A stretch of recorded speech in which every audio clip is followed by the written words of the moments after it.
মামা তাহলে ভালো থাকেন, আর ওর জন্য কোনো চিন্তা করেন না, ওরে আমার বোনের মতোই রাখবো। আমি জানি মা, সেই বিশ্বাস আমার আছে তোমার প্রতি। আসলে কি ঢাকায় নিয়ে আসার উদ্দেশ্য একটাই, ওইখানে তো গ্রামে তেমন পড়াশোনা হয় না, আর আমিও মানে বয়স হয়েছে আমার, এই জন্য তোমার কাছে নিয়ে আসলাম। মানে ছোট বোনের মতো দেখো, আর ভাবির কথা শুনিস, কোনো রকম বেয়াদবি করিস না, ভুল করিস না, কোনো অন্যায় কিছু করিস না, এমন কিছু করিস না যেটা মনে কষ্ট পায়, ঠিক আছে? ভাবির সাথে শ্রদ্ধার সাথে সম্মানের সাথে কথা বলবা, আর আর কিছু বলার নাই আমার। ভালো থাকিস। আব্বু তুমি ঠিক মতো খাওয়া দাওয়া করো, নিজের যত্ন নিও। হ্যাঁ ঠিক আছে, আমার জন্য চিন্তা করতে হবে না, আসি বাবা আমি।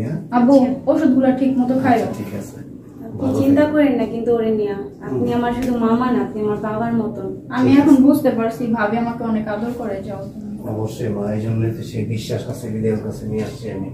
তোমার ভালো থেকো। আচ্ছা ঠিক আছে, আসি, আল্লাহ হাফেজ। আচ্ছা আল্লাহ হাফেজ। আব্বু ভালোভাবে যাইও। আমারে বল পানি নিয়ে আসার জন্য, বাসার সব কাজ তুই করবি। ভাবি এমন করতেছেন কেন আপনি? তুই কেমন করবো? আমার না কত আদর করতেন, এখন আবার মারতেছেন কেন? আর এটা তোর বাবারে দেখাইছি, এখন থেকে সব কাজ তুই করবি, বুঝছস? যা কাজে যা। আমি কি কোনো কাজ করতে পারি? কাজ করতে পারছিস তো খাবি কেমনে? যা। দুইছস কই? দুইছস এদিকে আয়। থালা বাসন দুইছস? হ্যাঁ দুইছস তো। এখন ঝাড়ু হয় না, ঘরটা ঝাড়ু দিবি, তারপর ঘরটা মোছ। ভাবি আমি কি এগুলো কোনো সময় করছি নাকি? এখন থেকে করবি, কোনো সময় করস না তো কি করবি? খাইতে তো পারো, শান্তি বইরা। আপনি না আমার স্কুলে ভর্তি করেন, আমি স্কুলে যাবো। ওরে আমার স্কুল রে, কিসের স্কুল? যা ঝাড়ু নিয়ে যা। সুন্দর করে ঝাড়ু দিবি যাতে কোনো ময়লা না থাকে। ঝাড়ু দিয়ে সুন্দর করে রুমটা মুছবি, আর আমার হাত পা ব্যথা করতেছে, হাত পা টিপা দিবি। যা।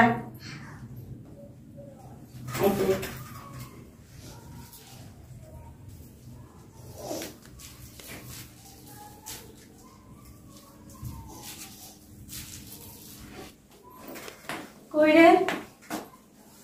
ওরে আমার বিদ্যান রে, পয়রা কি বিদ্যাসাগর হয়ে যাবেন? বাসায় যে এত কাম করেছে তুই করবো কেডা? তোর বাপে? যা আমার জুতাগুলো পরিষ্কার কর, যা জুতা নিয়ে। ভাবি আমি জুতা পরিষ্কার করবো? ওরে আমার জমিদারের বেটি কে পরিষ্কার করবো? এত দিদি খান, যান জুতা নিয়ে।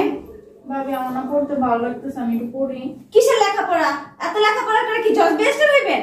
তা হবে না, যান জুতা নিয়ে আসেন। যা। ভাবি স্কুলও তো যাইতে দেন না, আজকে একটু স্কুল। কোন স্কুল না, যা জুতা নিয়ে, জুতা পরিষ্কার কর। আমার দুইজনের জুতা আছে এখানে, আইনা পরিষ্কার কর, যা। জমিদারের বেডি আইছে। ওরে আমার শিক্ষিত রে, ফকিন্নির মেয়ে আবার পড়ালেখার স্বপ্ন দেখে। গরিব মানুষের পড়ালেখা পড়া কি হইব? কিছু করতে পারে? সুন্দর করে পরিষ্কার কর।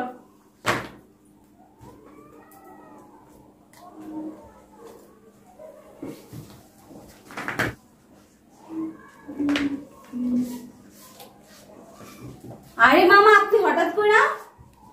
আপু তুমি আইছো, তুমি এতদিন আসো নাই কিসের জন্য? আমার এখানে থাকতে অনেক কষ্ট হইতেছে, আমি আর এখানে থাকবো না, তুমি আমার নিয়ে যাও এখান থেকে। স্কুলে যাস না, জুতা মুছতাছস? আমার দিয়ে তো খালি জুতা মুছায়, ঘরের কাজ সব করায়, আমার স্কুলে যাইতে দেয় না। আর না পড়ে এগুলা কর। আমি একটু আগে পড়তে বসাইছি, বই কই? বই মনে এখানে রেখে আসছে। এই যে ওর আমি কইছি নাটক। হ্যাঁ, কারণ তুমি খুব সুন্দর অভিনয় করো। আমি তোমার বাসার গেটে অনেকক্ষণ যাবত আসছি, দাঁড়ায় আছি। তুমি আমার মেয়ের সাথে যে আচরণগুলি করছো না, আমি সব স্পষ্টভাবে আমার কানে শুনছি। তুমি আমার মেয়েকে দিয়ে বাসা বাড়ির সম্পূর্ণ কাজগুলি করো, জুতা মোছাও, গা টেপাও, আমি তো সব শুনছি। তো স্কুলে পড়ালেখা করে কি হবো? জজ ব্যারিস্টার হবি, এখানে আইসো সব কাজকর্ম করবি, আমি সব শুনছি বৌমা। তারপরও তুমি যে নাটকটা করলা না, খুব সুন্দর অভিনয় করতে পারো তুমি। তুমি কোনো নাটক কোম্পানিতে আগে আসি না? না মামা, কিন্তু দেখেন এত পয়রা কি করব বলেন? এত পয়রা কি করবো? আমার কিন্তু দেশের বাড়িতে জমি জমা টাকা পয়সা কোনো কিছুর অভাব নাই, বিঘায় বিঘায় জমি আমার। তোমার মতো এরকম 30-40টা মেয়ে বাসার মধ্যে নিয়ে আসছিল, ওইটা আমি দেখে ফেলছি, দেখে আমার বাসা থেকে তাড়ানোর জন্য এমন করতেছে। চুপ থাক। ঘরের এমন কোনো কাজ নেই যে আমার যা না করে। আমি কি এত কাজ কখনো করছি? বা তুমি আমার এত কাজ কখনো করাইছো? আমি কাজ না করলে ভাবি আমাকে খাইতেও দেয়, এগুলা বলে শুধু আমারে। বাবা এই যে পচা বাসি খাবার দাও না, তোমার মতো এরকম 30-40 জন আমার বাড়িতে খায় প্রতিদিন। আমার বিঘায় বিঘায় সম্পত্তি, টাকা পয়সা কোনো কিছুর অভাব নাই। আর আমি তোমার বাসায় কখন আসছি জানো? অনেকক্ষণ আগে আমি এখানে দাঁড়ায় দাঁড়ায় সব শুনছি। আমার কাছে অনেক কষ্ট লাগছে যে তুমি এত সুন্দর অভিনয় করতে পারো। তুমি কি আগে কোনো নাটক কোম্পানিতে আসলে? না, ফালতু কথা বললেন না। তাহলে এত সুন্দর অভিনয় করো কিভাবে? তোমার বিবেকটা একটু নাড়া দেয় না যে এটা কে? তাহলে কি করব? খালি খাইবো? কাজ কে করবো? তোমার কাজের জন্য এখানে আমার মেয়েরে নিয়ে আসছি। তো কাজ করবো তো কি হয়েছে? শোনো, ভাইয়া তো এখানে শখে রেখে যায় না, বুঝো নাই? আমার ভাগিনা বিদেশ থেকে আমাকে প্রতিনিয়ত ফোন দিয়া বলছে, মামা ওরে বাসায় দিয়া যান, মামা ও এখানে পড়াশোনা করুক, এখানে ভালো থাকবে, আমার বউটা একা একা থাকবে, দুজনে দুই বান্ধবীর মতো থাকবে। আর তুমি যে কি বান্ধবীর মতো রাখছো সেটার প্রমাণ তো এসে দেখলামই। তোমার মতো এরকম 8-10টা চাকর খাটে আমার বাড়িতে, তুমি জানো? ফকিন্নি কোথাকার, নিজে ফকিন্নি আরেকজনকে ফকিন্নি বলো। স্বভাব চরিত্র এত খারাপ কেন? আমার ভাগিনা থাকে বিদেশে, তুমি পরপুরুষ নিয়ে এখানে বাড়িতে রঙ্গরস করো।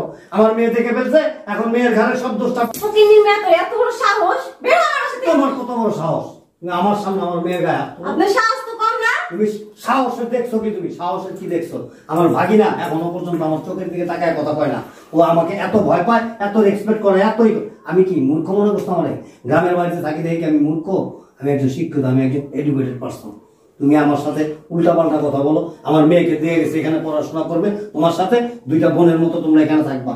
অথচ আমার মেয়ে আসার পর থেকে কাজের লোক বিদায় করে দিছো, ওরে কাজের বুয়া বানাইছো। হ্যাঁ, হাত পা টিপাও তোমার? কত বড় সাহস তোমার! দেখেন, আপনি আমার গায়ে হাত দিয়ে কাজটা ঠিক করেন নাই। কি করবো তোমাকে? নম নম করবো তোমাকে? হ্যাঁ, তোমার সাহসটা কত বড়! ফকিন্নি কোথাকার! আমি ফকির না, আপনি ফকিন্নি। আমি ফকিন্নি? তোমার মতো এরকম 14-15 জন কাজের লোক আমার বাসায় কি করে জানো? সারাক্ষণ কাজকর্ম করে, তাদেরকে আমি খুব ভালো আচরণ করি তাদের সাথে। আর তুমি তো মানে নিকট আত্মীয়ের সাথে তুমি কাজের লোকের মতো আচরণ করো। তোমার স্বামী থাকে বিদেশে, আর তুমি পরপুরুষ নিয়ে আইসা ঘরের মধ্যে আকাম কুকাম করো না। সামনে আর কথা বলেন। কি বলবো তোমাকে? অসভ্য কোথাকার! এই ব্যাগ নিয়ে যা। জান, বের হন আমার বাসা থেকে। তোমার এখানে থাকতে আসি নাই। হ্যাঁ, ব্যাগ নিয়ে চল। আমার জমিদার ফকিন্নি না মিয়া খা, আর আইসা বড় বড় কথা। জান, বের হন। ভাব কি? আরে বাবা রে বাবা, মনে হয় যে ম্যাডো না। চল, ছোট লোক। আপনি ছোট লোক। ছোট লোকের গোষ্ঠী। আইসে বড় বড় কথা।